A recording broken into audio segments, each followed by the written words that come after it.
My 2 cents. CEOs could be visionaries if only Wall Street would let them risk failure. Right now, the street rewards failure, but not visionaries. Vision is not just recognizing opportunities, though. By Serafini. How a vision can turn into a nightmare can be easily explained. CEOs are formally hired to bring vision and leadership to companies.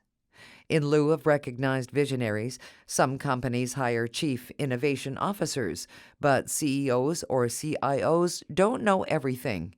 That's the job of this writer of My 2 cents editorials.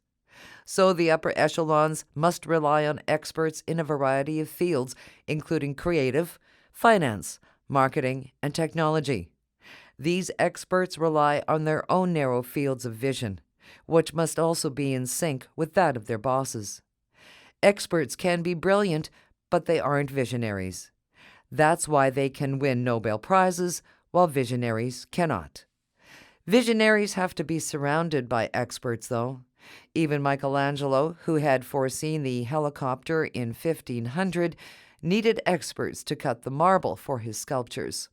The traditional definition of a visionary is someone who sees the big picture, can envision the future, and is not afraid of failure. Today, we could even call it a broadband vision. Examples of fearless visionaries include Thomas A. Edison, who patented just 1,000 of his 9,000 experiments, Walt Disney, who twice was on the verge of bankruptcy, and Ted Turner of Superstation and CNN fame, who only narrowly avoided bankruptcy after taking control of MGM. David Sarnoff, who rebounded many times after some unwise decisions, was a visionary, and Bill Paley recognized opportunities. While Sarnoff created NBC mainly to sell his RCA radio and TV sets, Paley saw an opportunity for CBS to make money with advertising.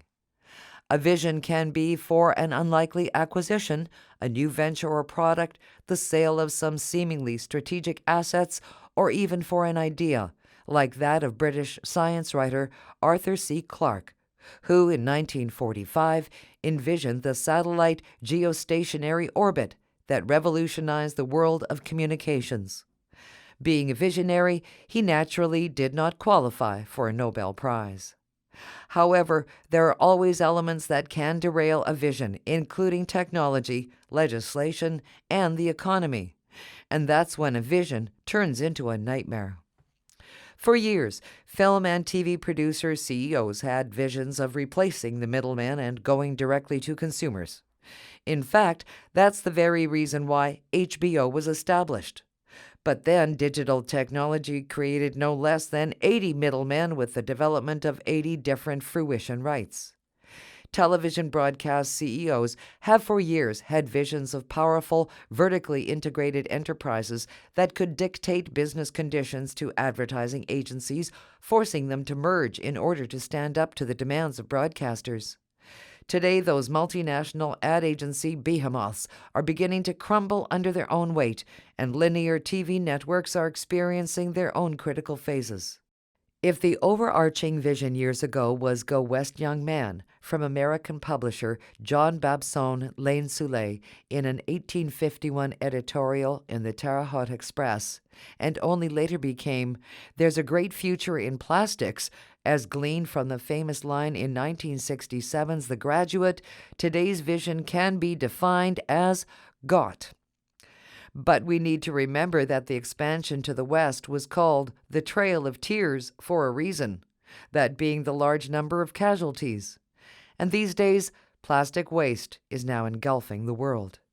Similarly, digital volatility can cause its own nightmares, especially considering that, nowadays, Wall Street demands are such that CEOs of profitable companies cannot afford failures, cannot risk money, have to depend on the tried and true, and go for mergers and acquisitions rather than development. At the same time, though, Wall Street rewards failure, as is the case with a slew of technology companies that keep losing billions and billions of dollars. True visionaries will have to wait until these huge conglomerates eventually implode and create a large number of smaller companies that will risk little to become big. This has been My 2 Cents by Dom Serafini.